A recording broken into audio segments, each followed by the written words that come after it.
Chapter 5. There were 6 large gray tents, and each one had a black letter on it, A, B, C, D, E, or F. The first 5 tents were for the campers. The counselors slept in F. Stanley was assigned to D tent. Mr. Pendanski was his counselor. "My name is easy to remember," said Mr. Pendanski as he shook hands with Stanley just outside the tent. 3 easy words, pen, dance, key. Mr. Sir returned to the office. Mr. Pendanski was younger than Mr. Sir and not nearly as scary-looking. The top of his head was shaved so close it was almost bald, but his face was covered in a thick, curly black beard. His nose was badly sunburned. "Mr. Sir isn't really so bad," said Mr. Pendanski. "He's just been in a bad mood ever since he quit smoking. The person you've got to worry about is the warden. There's really only one rule at Camp Green Lake. Don't upset the warden." Stanley nodded as if he understood.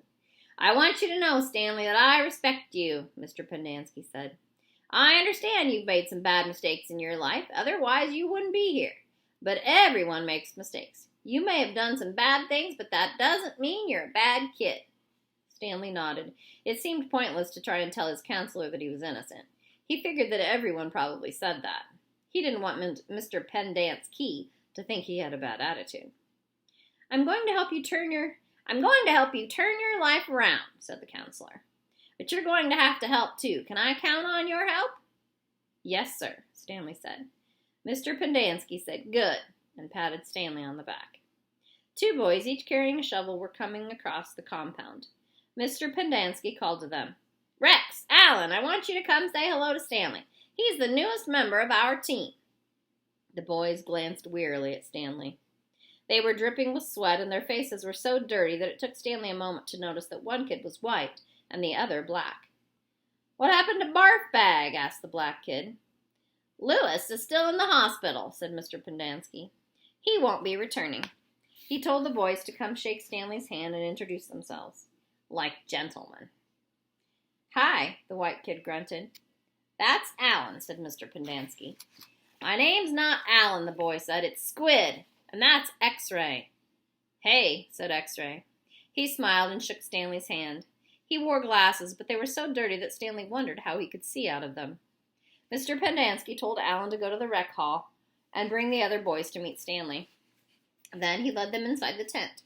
There were 7 cots, each one less than 2 feet from the one next to it. Which was Lewis's cot? Mr. Pendanski asked. "Barf Bag slept here," said X-Ray, kicking at one of the beds. "All right, Stanley, that'll be yours," said Mr. Pendanski. Stanley looked at the cot and nodded. He wasn't particularly thrilled about sleeping in the same cot that had been used by somebody named Barf Bag. 7 crates were stacked in 2 piles at one side of the tent. The open end of the crates faced outward. Stanley put his backpack, change of clothes, and towel in what used to be Barf Bag's crate. It was at the bottom of the stack that had 3 in it. Squid returned with 4 other boys. The first 3 were introduced by Mr. Pendanski as Jose, Theodore, and Ricky. They called themselves Magnet, Armpit, and Zigzag. "They all have nicknames," explained Mr. Pendanski.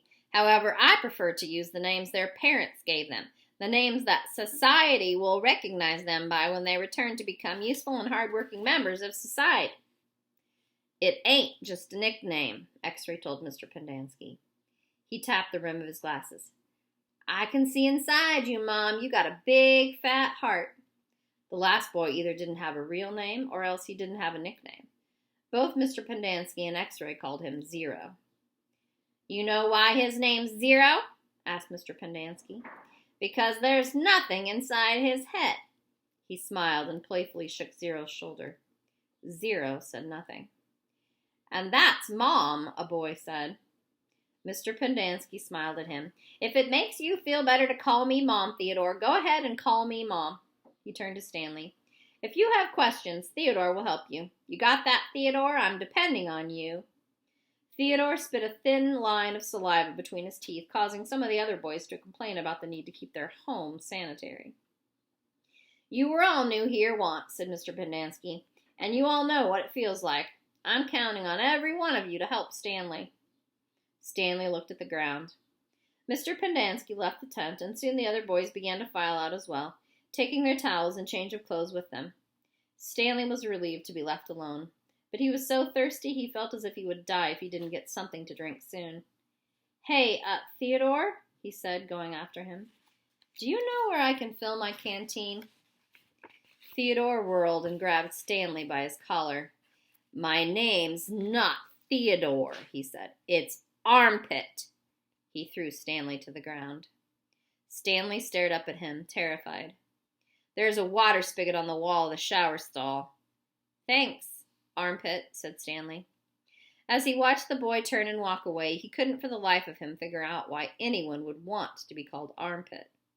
In a way, it made him feel a little better about having to sleep in a cot that had been used by somebody named Barfbag. Maybe it was a term of respect. That's the end of chapter 5.